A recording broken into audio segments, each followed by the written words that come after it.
Hello అందరికీ, welcome to my channel Suvvi's kitchen. నేనైతే ఈరోజు ఈజీ రెసిపీస్ చేశాను.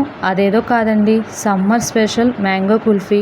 దీనికోసం కావాల్సిన ఇంగ్రీడియంట్స్: 1/2 లీటర్ మిల్క్, ఒక పెద్ద సైజు మ్యాంగో, చిన్నవైతే 2, 4 టేబుల్ స్పూన్ షుగర్. ముందుగా స్టవ్ వెలిగించి ఒక గిన్నె పెట్టుకొని అందులో 1/2 litre full cream milk add చేసుకోవాలి. అందులో నుంచి ఒక పావు కప్పు మిల్క్ వేరే బౌల్లోకి తీసుకోవాలి.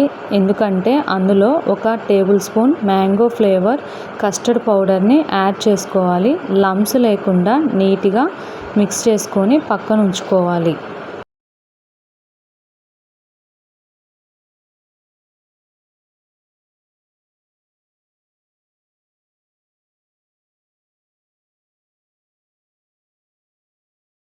మంటని సిమ్ టు మీడియం ఫ్లేమ్లో అడ్జస్ట్ చేసుకుంటూ పాలని చక్కగా మరిగించాలి. పైన మీగడ కట్టకుండా గరిటెతో తిప్పుతూ ఒక పొంగు వచ్చేంత వరకు పాలని చక్కగా మరిగించిన పాలల్లో ఒక 4 table spoon of sugar add చేసుకోవాలి. షుగర్ కూడా మన టేస్ట్కు తగినంత యాడ్ చేసుకోవాలి. ఎందుకంటే మ్యాంగోస్ కొన్ని పుల్లగా ఉంటాయి, కొంచెం తియ్యగా ఉంటాయి. సిమ్లోనే ఉంచి చక్కెర కరిగేంత వరకు గరిటెతో తిప్పుతూ ఉండాలి. చక్కెర పూర్తిగా కరిగిపోయిన తర్వాత మనం ముందుగా కలిపి పెట్టుకున్న మ్యాంగో ఫ్లేవర్ కస్టర్డ్ పౌడర్ మిల్క్ని ఇందులో యాడ్ చేసుకోవాలి. లంప్స్ లేకుండా నీట్గా కలుపుతూ ఉండాలి. మంటని మాత్రం సిమ్లోనే ఉంచుకొని ఒక పొంగు వచ్చిన తర్వాత గ్యాస్ ఆఫ్ చేసుకోవాలి. ఇప్పుడు బాగా పండిన ఒక మామిడికాయ తీసుకొని చిన్న పీసెస్గా కట్ చేసుకొని ఒక ప్లేట్లో వేసుకోవాలి. కట్ చేసుకునేటప్పుడు మాత్రం పై పొట్టు రాకూడదు.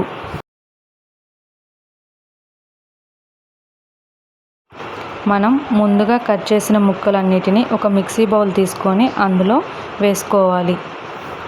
ఇప్పుడు మనం యాడ్ చేసిన ముక్కలని మెత్తటి ప్యూరీ పేస్ట్లా బ్లెండ్ చేసుకొని పక్కన ఉంచుకోవాలి. ఇప్పుడు అందులో మనం ముందుగా కాచి చల్లార్చిన పాలని యాడ్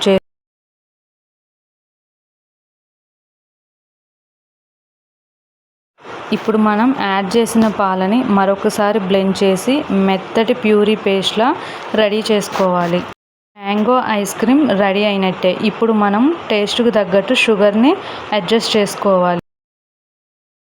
ఇలా రెడీ అయిన మ్యాంగో ఐస్ క్రీమ్ని కుల్ఫీ మౌల్డ్లోకి అడ్జస్ట్ చేసుకోవాలి. ఇలా కుల్ఫీ మౌల్డ్లోకి మొత్తం ఫిల్ చేసుకొని పక్కన ఉంచుకోవాలి. చూడండి, ఇలా సరిగ్గా 8 కుల్ఫీ మౌల్డ్స్లోకి అయితే మ్యాంగో ఐస్ క్రీమ్ సరిపోయింది. మీ దగ్గర కనుక ఒకవేళ కుల్ఫీ మౌల్డ్స్ లేకపోతే మన ఇంట్లో ఉన్న చిన్న టీ గ్లాసులలో కూడా సర్వ్ చేసుకొని ఫ్రీజ్ చేసుకోవచ్చు. ఇప్పుడు మనం రెడీ చేసిన మ్యాంగో కుల్ఫీ మౌల్డ్స్ని తీసుకొని వెళ్ళి డీప్ ఫ్రిడ్జ్లో 8 to 10 అవర్స్ ఫ్రీజ్ చేసుకోవాలి. ఫ్రీజ్ చేసిన కుల్ఫీ మౌల్డ్స్ని బయటికి తీసి ఒక 5 సెకండ్స్ ఉంచి ఈజీగా డీమౌల్డ్ అవుతాయి. ఇలా ఇంట్లోనే తక్కువ ఇంగ్రీడియంట్స్తో ఎమ్మీ మ్యాంగో ఐస్ క్రీమ్ రెడీ అయిపోతుంది. టేస్ట్ అయితే చాలా బాగుంది. ఇలాంటి ఇంకా మరిన్ని ఇంట్రెస్టింగ్ అండ్ ఈజీ రెసిపీస్ కోసం మన ఛానల్ని సబ్స్క్రైబ్ చేసుకోండి. Thank you for watching.